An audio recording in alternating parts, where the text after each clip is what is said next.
It was another Saturday morning, and as usual, I was getting ready to take Matilda out for our father-daughter day. She had her heart set on a new book, and of course some ice cream from her favorite shop.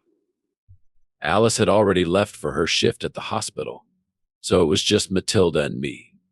These days were the highlight of my week, giving me a break from my long hours at the construction site and a chance to bond with my girl. We spent the day shopping, eating ice cream, and feeding the birds at the park. Matilda's laughter filled the air, making me forget all my worries. When we got home, I noticed Alice wasn't back yet. Usually she would be home by now, but maybe her shift had run late. I shrugged it off and decided to start preparing dinner. It was around 9 p.m. when Alice finally walked through the door. She seemed different, almost glowing. She kissed me on the cheek and went straight to Matilda, hugging her tightly. I asked her about her day, and she told me it had been busy at the hospital. But something felt off. She was more cheerful than usual, more alive. As the days went by, I noticed small changes in Alice. She started paying more attention to her appearance, wearing makeup and dressing up even on her days off. She also seemed to be spending more time at work, taking extra shifts. I figured she was just trying to help out more financially, especially since Matilda's needs were growing as she got older. One evening, Alice suggested we go out for dinner, just the two of us. It had been a while since we had a proper date night, so I eagerly agreed. We found a cozy little Italian place in downtown Orlando and spent the evening talking about everything and nothing. For a moment, it felt like we were newlyweds again. But as the weeks turned into months, those moments of connection became rare. Alice was often tired, and our conversations became more about logistics and less about each other. I missed the closeness we used to have, but I didn't know how to bridge the gap. One Saturday, while Alice was at work, Matilda and I decided to surprise her by cleaning the house and cooking her favorite meal. We spent the whole day scrubbing, dusting, and preparing a delicious lasagna. Matilda was excited to show her mom what we had done, and I was looking forward to seeing Alice's reaction. When Alice walked in that evening, she looked exhausted, but when she saw the clean house and smelled the lasagna, her face lit up. "Wow, this is amazing. Thank you both so much," she said, hugging Matilda and then me. For a brief moment, everything felt perfect, but that night after Matilda had gone to bed, Alice and I sat down to talk. She told me how hard things had been at the hospital, how stressful her job was becoming. I wished there was more I could do to support her. Alice thanked me for understanding and promised to make more time for us as a family. I believed her, wanting to hold on to the hope that things would get better. One day, Alice got an invitation to work for a few weeks at a hospital in Palm Beach. I was against it from the start. I didn't want her to leave home without me. Who would cook my breakfast and meet me in the evening with a delicious dinner? I was used to our routine, but Alice was determined. "It's only for 2 weeks," she said, her blue eyes sparkling with excitement. She really wanted to go, and eventually I gave in. 2 days later, Alice packed her bags and headed to Palm Beach. The house felt emptier without her. The mornings were quieter and dinners were less enjoyable without her company. Meanwhile, life in Orlando carried on. Every summer, a street food festival took place, offering various dishes and sweets. It was a big event, drawing families, singles, and plenty of young people. Matilda loved it, and I enjoyed seeing familiar faces and tasting new foods. This particular summer, some hooligans showed up at the festival. They were the type who liked to break things, steal, and mock the weaker folks. The atmosphere changed quickly. What was supposed to be a joyous event turned into chaos. These bandits ate, got drunk, shouted, and insulted everyone around them. Then they began smashing everything in sight. At first, the locals tried to handle it themselves, trying to calm the hooligans down. But their efforts only made things worse. The bandits grew angrier and more destructive. It wasn't until the siren of a police car echoed through the streets that the bandits finally decided to make a run for it. They jumped on their motorcycles and sped away, shouting wild cries as they disappeared. That day, Matilda and I didn't go to the festival. I had injured myself slightly while climbing down the ladder after repairing the roof of our house. We spent the day at home nursing my injury and missing out on the chaos that unfolded downtown. Alice called that evening to check in. She sounded happy, though a bit tired from her new job. I didn't tell her about the festival or the hooligans. There was no need to worry her. Instead, we talked about her work, Matilda's latest antics, and how much we missed her. 2 weeks felt like an eternity. But hearing Alice's voice made it a bit more bearable. It was summer, and with Matilda on vacation from school, I decided to send her to her grandparents' place. Something about Alice's tone on the phone had been bothering me. She seemed distant, distracted, and overly cheerful. I had to see for myself what was going on in Palm Beach. Driving a rented car to avoid being spotted, I arrived in Palm Beach and parked near the hospital where Alice was working. I waited, watching from a distance. It wasn't long before I saw her walk out of the hospital with an unfamiliar man. They were laughing and chatting, heading toward a nearby restaurant. This guy was limping on his left leg, by the way. I followed them, parking in the lot across the street. From my vantage point, I could see them through the restaurant's large windows. They were seated at a cozy corner table, and as I watched, the man reached over and started hugging Alice. Then kissed her. She didn't resist. In fact, she leaned into it. My blood boiled. I got out of the car and headed towards the restaurant, my mind racing. At the entrance, a waitress asked if I had a reservation. I ignored her and pushed my way inside. I stormed up to their table and slammed my fist onto it with all my might. The plates and glasses rattled, and Alice looked up, her face pale with shock. "This is over." "You bitch," I shouted, my voice echoing in the bustling restaurant. The man tried to stand, but I grabbed his arm from behind, twisting it until he yelped in pain. I was ready to throw a punch when the waitress came up, saying she would call the police if I didn't let him go. "Do you have a reservation?" she repeated. "We have a lot of guests right now, so only by reservation." I released the man's arm and he slumped back into his seat. Turning to the waitress, I mumbled an apology. "In that case, I'm afraid you'll have to leave the establishment," she said firmly. "Or else what? You'll throw me out by force," I retorted, my anger still simmering. I pointed to a table in the distance and said, "I think they're waiting for you over there." The waitress glanced back and ran off, giving me a moment to focus on Alice. The man was getting up to leave, groaning. I had half a mind to chase after him, but I stopped myself. This was between Alice and me now. I sat down across from her, the shock still evident on her face. "What the hell, Alice? Who is he?" She fumbled for words, her eyes wide. "Robert, it's not what it looks like." "Save it," I snapped. "I've seen enough. Damn you." Alice looked around, her eyes darting nervously. The restaurant's buzz of conversation seemed louder, and I noticed a few people glancing our way. I didn't care. This was my wife, my life, and it was crumbling right in front of me.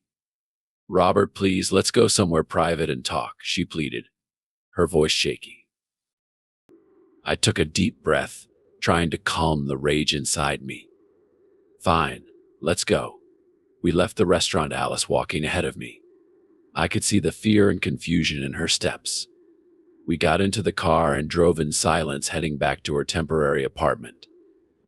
We rode in silence, the tension thick in the air. Alice stared out the window while I gripped the steering wheel, my knuckles white. She had to pay for the dish herself because this guy ran away. Her temporary apartment was a nondescript one-room place. The kind of place you rent when you don't plan to stay long. The walls were a dull beige and the furniture was basic. A bed, a small table, a couple of chairs, and a dresser. There was a small kitchenette in the corner and a tiny bathroom off to the side. It was impersonal, almost sterile. Alice sat on the bed, her hands clasped tightly in her lap. I took the chair across from her, still simmering with anger. Don't hope that your stories will change my attitude towards you now. But try, I said coldly. She sighed deeply.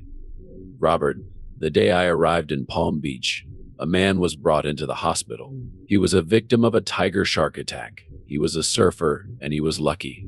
The shark only grazed his leg, but he was covered in blood when he came in. The scars will stay with him forever. I listened. My jaw clenched. Alice saw a wounded man covered in blood. She felt sorry for him. Every day she looked after him as a nurse.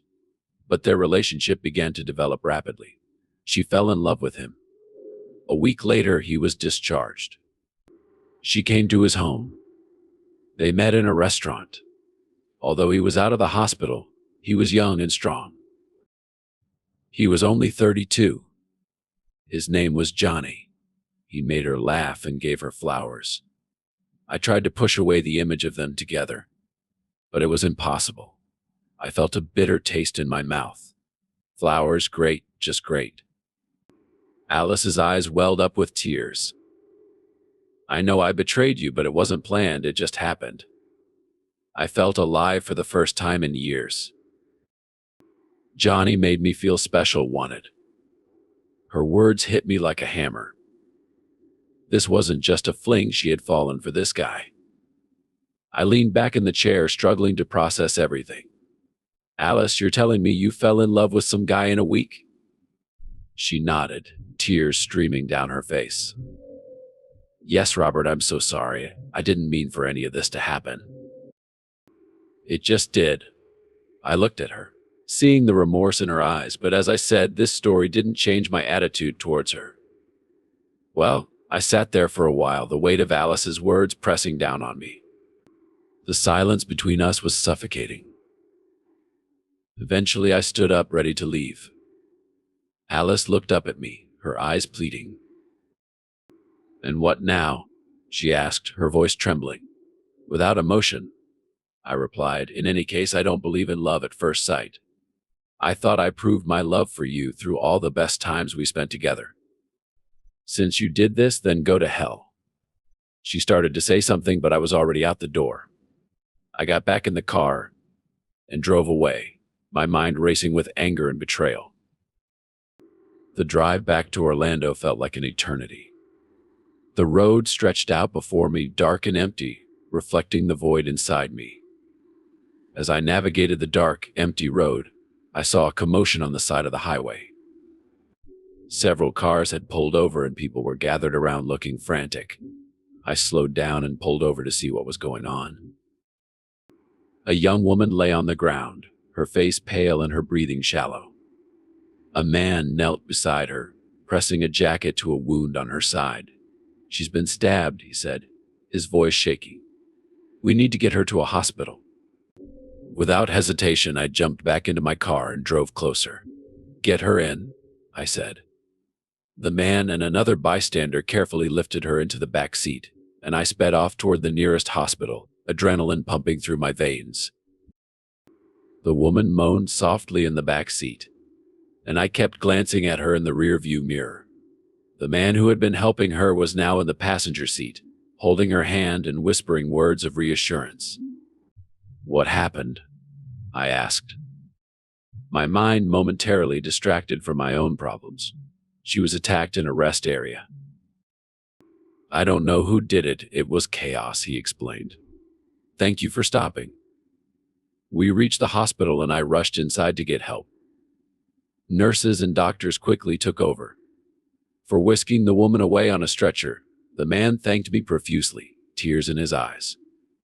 I nodded and turned to leave, my thoughts once again returning to Alice and the mess of my own life. As I drove the final stretch back to Orlando, my mind was a whirl of conflicting emotions. Well, I'm doing good deeds like I just did, I'll have to clean the blood off the back seat, but why did they do this to me in return? I asked myself, thinking about Alice. Finally, I pulled into the driveway of our house. I arrived home around 1 a.m., exhausted and emotionally drained. I quickly washed up and went straight to bed, not even bothering to undress fully. I needed sleep more than anything, hoping it would give me some clarity by morning. When I woke up around 10 a.m., I checked my phone out of habit, starting from 2 a.m. Until 4 a.m. Alice had called me 8 times. I hadn't heard a single ring, even though I always kept my phone beside me. I shrugged it off, assuming she had cooked up some new story to convince me to stay with her. But I wasn't going to believe her. Mentally, I was already prepared to file for divorce. I got out of bed determined to put the events of the previous night behind me. It was summer, and there were very few contracts at the construction site. We had just completed our last job, and there were no signs of new work coming in. With nothing holding me back, I decided to visit Matilda and her grandparents in Hinesville, Georgia. I figured a surprise visit would lift both our spirits. That same day, I went to the grocery store and bought some bread and sausage. I made a few sandwiches for the road, packed them up, and grabbed a bottle of water. The drive to Hinesville wasn't too long, but I wanted to be prepared. It had been a while since I visited my parents, and I missed them. Alice's parents had died in a car accident 4 years ago, a tragic event that had deeply affected her. But now, after everything, I didn't feel sorry for her at all. I locked up the house, threw my bag into the back seat of the car, and took one last look around before getting in. The trip to Hinesville went smoothly. The miles seemed to fly by as I drove through the sunny countryside, listening to the radio and trying to push thoughts of Alice out of my mind. When I finally pulled into my parents' driveway, the familiar sight of their cozy house brought a wave of comfort. Matilda was the first to spot me. She came running out of the house, her face lighting up with surprise and joy. "Dad," she shouted, throwing her arms around me. I hugged her tightly, feeling a sense of relief wash over me. This was exactly what I needed. My parents followed her out, looking equally surprised but delighted. "Robert, what a pleasant surprise," my mom exclaimed, pulling me into a hug. My dad clapped me on the back, grinning from ear to ear. We spent the day together, enjoying each other's company. Matilda showed me the drawings she had been working on, each one more creative than the last. She had inherited her grandmother's artistic talent, and it was clear she loved every minute of it. We played board games, laughed at old family stories, and even managed to squeeze in a visit to the local park, where Matilda and I tossed a frisbee around. At dinner, my mom cooked up a feast, her way of celebrating my unexpected visit. We sat around the table, eating and talking, the conversation flowing easily. I hadn't told them about Alice yet. I wasn't ready to bring that dark cloud into this happy moment. They didn't ask too many questions, sensing perhaps that I needed this time to relax and recharge. After dinner, we sat on the porch, watching the sunset. Matilda was engrossed in a book while my parents and I sipped coffee and chatted. It felt good to be home, to be surrounded by people who loved and supported me unconditionally. For the first time in weeks, I felt a sense of peace. It was strange, though, that Alice hadn't called again. She was supposed to stay at the hospital in Palm Beach for a couple more days. I figured she had either forgotten about me or was too ashamed and embarrassed to call. In any case, I wasn't going to be the one to reach out first. Let her deal with her guilt on her own. The next morning, we decided to take a trip to the beach. Matilda was thrilled, packing her bag with a swimsuit, towel, and sunscreen. We spent the day building sandcastles, splashing in the waves, and collecting seashells. My parents watched us from their beach chairs, smiling and taking pictures. As I watched Matilda run along the shoreline, her laughter mingling with the sound of the ocean. I felt a sense of clarity. By the time we got back to the house, we were all pleasantly exhausted. We had dinner, and then Matilda fell asleep almost as soon as her head hit the pillow. I stayed up a bit longer, talking with my parents about the old days and trying to absorb the warmth and love that filled their home. Before going to bed, I checked my phone one last time. Still no calls from Alice. I sighed, a mix of relief and frustration. It didn't matter to me anymore. The next morning, I was sitting in the house talking to my father. My mother was in the kitchen, the familiar clinking of dishes and the smell of fresh coffee filling the air. Matilda was playing on the porch, lost in her own little world. Suddenly, I heard an unfamiliar voice from outside. "Excuse me, does the McVeigh family live here?" Matilda fell silent, remembering what she had been taught about not talking to strangers.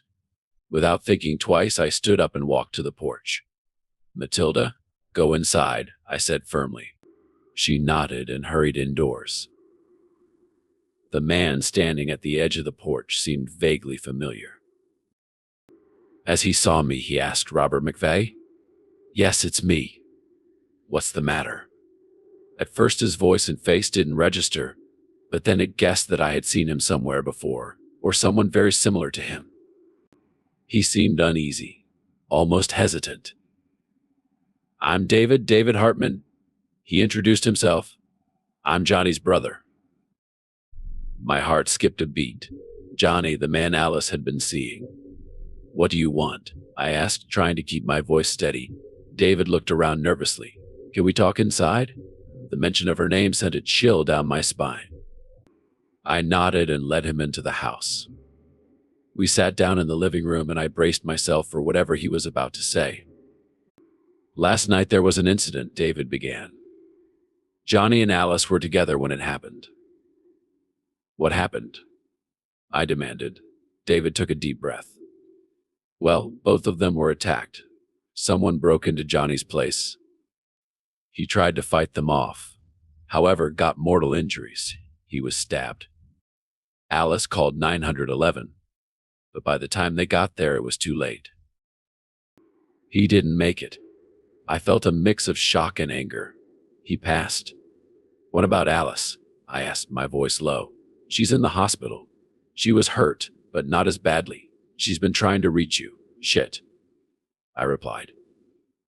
"Do the police know who did it?" I asked, trying to piece everything together. David shook his head. "Not yet. They're investigating, but there's no clear suspect. Johnny had some illegal connections, people who might have had a reason to hurt him."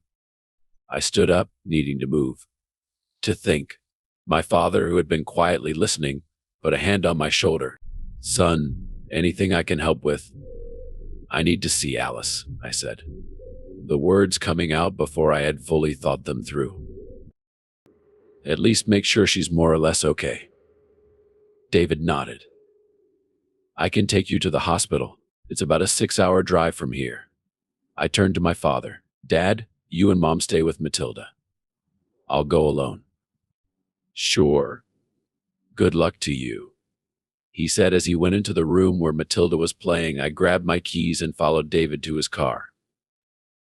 The drive to the hospital was tense and silent.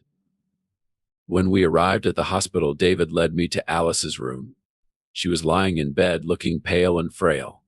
Her eyes widened when she saw me, tears spilling over. "Robert," she whispered, her voice cracking. I stepped closer, taking in the sight of her, and decided to be blunt. "To be honest, Alice, while I was driving here and when I first found out what happened, I had a bit of sympathy for you. But now that I've seen you, it's gone." She started to cry and I could see the fear and regret in her eyes. "I'm so sorry, Robert. I never meant for any of this to happen." I stood there feeling nothing but a cold detachment. "You brought this on yourself, Alice." She looked away, her sobs filling the room. I didn't move, didn't try to comfort her. I couldn't. David, standing awkwardly by the door, cleared his throat. "I'll give you two some privacy." As he left, I sat down in the chair beside Alice's bed, keeping my distance. "Why didn't you call again?" I asked, my voice flat. "I was ashamed," she admitted, her voice trembling. I didn't know what to say. I nodded, unsurprised. "Well, it's too late for apologies. I came here to see what happened, to get the truth and to see that you can take care of yourself. But don't expect me to forgive you."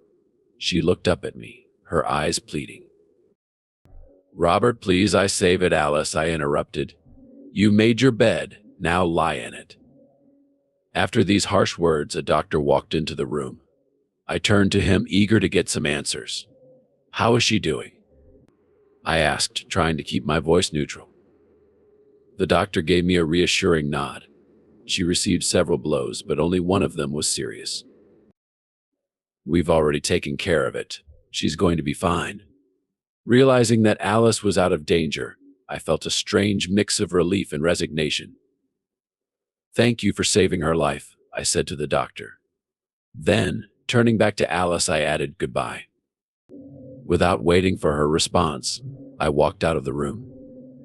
David was waiting for me outside, his face etched with concern. "How did it go?" he asked. "Everything's fine," I replied. "No need to worry." David nodded, though he didn't look entirely convinced. "So I'll be handling my brother's funeral arrangements now." "I'm sorry for your loss," I said, offering him a brief handshake. We exchanged a few more words of support, and then we parted ways. The sun was already starting to set, casting long shadows across the hospital parking lot. It was around 6 p.m. I got into my car and started the long drive back to Orlando. My mind was made up. Tomorrow I would file for divorce. Alice was supposed to work at the clinic tomorrow, but I knew she wouldn't be going anywhere for a while. About halfway through the drive, my phone rang. It was Alice. I answered, but didn't give her a chance to speak. "When you get better, come to Orlando. I'll tell you what will happen next." With that, I ended the call. I drove the rest of the way in silence, the road ahead clear. The next morning, I did what I had to do. I went to the courthouse and filed for divorce. The process was straightforward, with the paperwork reflecting the decisions I had already made in my mind. Alice found out about the divorce filing a couple of days later when she returned to Orlando. Her health had improved enough for her to leave the hospital, and she immediately headed back to face the inevitable. To her relief, there was some good news. The medical institution where she worked had decided to take her back. We divorced quietly and without scandal. There were no screaming matches, no drawn-out court battles. We both knew it was over, and dragging it out would only hurt Matilda more. When the final papers were signed, we said goodbye for the last time. Alice packed her things and moved to the city where she would continue her work in the hospital. Surprisingly, the divorce process wasn't very long. Perhaps it was because we both wanted to move on to put the past behind us as quickly as possible. Matilda arrived back towards the end of the summer, just as everything was finalizing. She wasn't an adult, but she understood what was happening. She knew who was guilty and who was right, and she handled it with a maturity that made me proud. Matilda and I settled into our new routine. She was my priority, and I made sure she knew that. We spent more time together, focusing on building a stable and happy home for just the two of us. I wanted to make sure she felt secure, loved, and supported through all the changes. One unexpected positive outcome from all this was my growing friendship with David. After Johnny's death and the aftermath of the attack, David and I found common ground. We both had lost something significant, and it created a bond between us. We started meeting up regularly, talking about everything from the mundane to the deeply personal. David became a good friend, someone I could rely on. Our daughters even got along well, which made our friendship even stronger. Alice moved to her new city and threw herself into her work. From what I heard through mutual acquaintances, she was doing well professionally. We didn't stay in touch except for matters concerning Matilda. My daughter adjusted to the new normal remarkably well. She thrived at school, made new friends, and continued to grow into an incredible young woman. We talked openly about the divorce, and I made sure she knew it was okay to have complicated feelings about it. Some weekends she would visit Alice, and other times she stayed with me. As the years went by, the pain of the past began to fade. Last week, we celebrated Matilda's 17th birthday.